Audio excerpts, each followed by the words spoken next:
Değerli izləyicilər, videonu bəyənib kanala abunə olun ki, hər kəs son xəbərlərdən anında məlumatlansın. Dünən paytaxtın Yasmal rayon ərazisində marşrut avtobuslarının iştirakı ilə yol nəqliyyat hadisəsi baş verib. Xəbər verilir ki, Müzəffər Sınov küçəsində metronun 20 yanvar stansiyasının qarşısında 3 avtobus toqquşub.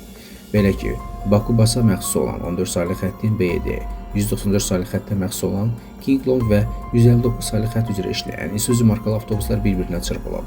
Hadisə nəticəsində ciddi xəsarət alan olmasa da nəqliyyat vasitələrinə xeyli ziyan dəyib.